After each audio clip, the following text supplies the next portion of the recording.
Hello అండి, అందరికీ నమస్తే. వెల్కమ్ టు మాగువా ఫ్యాక్ట్స్ అండ్ గ్యాలరీ.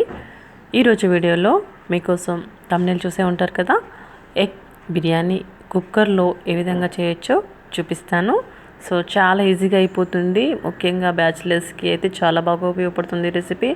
ఊరికే అస్తమానం ఇంకా జాబర్స్కి కూడా చాలా బాగా ఉపయోగపడుతుంది రెసిపీ. అండ్ అప్పటికప్పుడు మనం 5 నిమిషాలలో చేసుకోవచ్చు.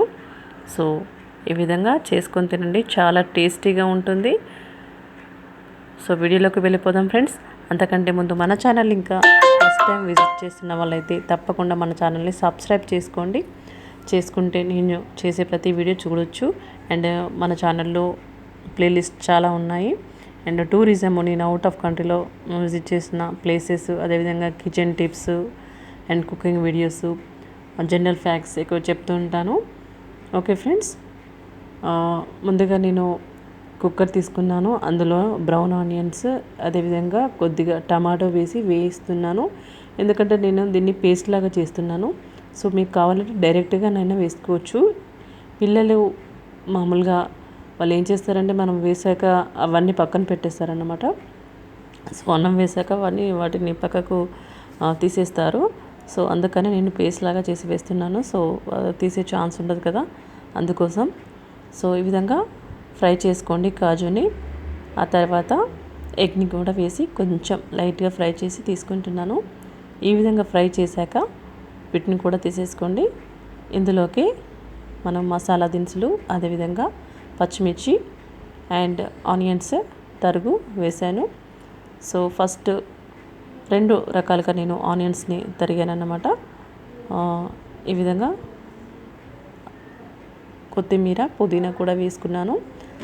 అందులోనే ముందుగా గ్రైండ్ చేసిన పేస్ట్ని, ఆనియన్ అండ్ టమాటో పేస్ట్ని వేసాను. సో మీకు ఈ పేస్ట్ నచ్చకపోతే డైరెక్ట్ ఆనియన్ టమాటోనైనా వేసుకొని కొంచెం మగ్గిచ్చేసుకొని వేసుకోవచ్చు. అదేవిధంగా అల్లం, ధనియాల పొడి, అదేవిధంగా కొంచెం garam masala, salt, red chilli అన్నీ వేసి ఒక 1-2 స్పూన్స్ నేను కర్డ్ కూడా వేస్తాను. సో ముందుగా ఈ విధంగా బాస్మతి రైస్ తీసుకున్నాను. వీటిని వాష్ చేసేసుకొని అప్పటికప్పుడు వేసేసుకోవడమే, నానబెట్టే పని కూడా లేదు. సో ఈ విధంగా కర్డ్ వేసి దాన్ని తిప్పుతూ ఉండండి, లేకపోతే అడగంటుకుపోతుంది. సో నేను 1 గ్లాస్ రైస్కి 1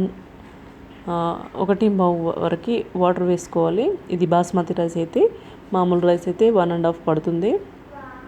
సో ఇందులోనే నేను ధనియాల పొడి అవి వేసాను, గరం మసాలా, రైస్ వేసేసుకోండి. దాని మీదనే మనము ఎగ్స్ వేసుకోవాలి. ఎగ్స్ లోపల వేస్తే మనకు విరిగిపోతాయి కాబట్టి పైన వేసుకోవడమే.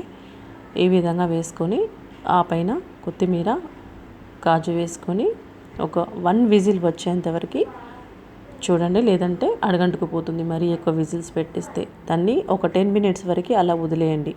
వదిలేసిన తర్వాత మనకి చాలా పొడి పొడిగా వస్తుంది, చాలా టేస్టీగా ఉంటుంది, చాలా త్వరగా అయిపోతుంది. అండ్ జాబర్స్కి అండ్ ఇది బ్యాచిలర్స్కైనా కూడా ఈజీగా చేసేసుకోవచ్చు ఈ వీడియో చూస్తూ. ఓకే ఫ్రెండ్స్, ఈ వీడియో నచ్చితే తప్పకుండా లైక్ చేయండి. మన ఛానల్ని విజిట్ చేయని వాళ్ళు తప్పకుండా విజిట్ చేయండి. మన ఛానల్ ప్లేలిస్ట్లో నేను విజిట్ చేసిన, అదర్ కంట్రీలో విజిట్ చేసిన టూరిజం ఉంటాయి. అండ్ కిచెన్ టిప్స్, అదేవిధంగా జనరల్ ఫ్యాక్ట్స్ అవి ఉంటాయి. ఒకసారి విజిట్ చేయండి. మనకు ఈ విధంగా పొడి పొడిగా వచ్చింది చూడండి. Thank you for watching.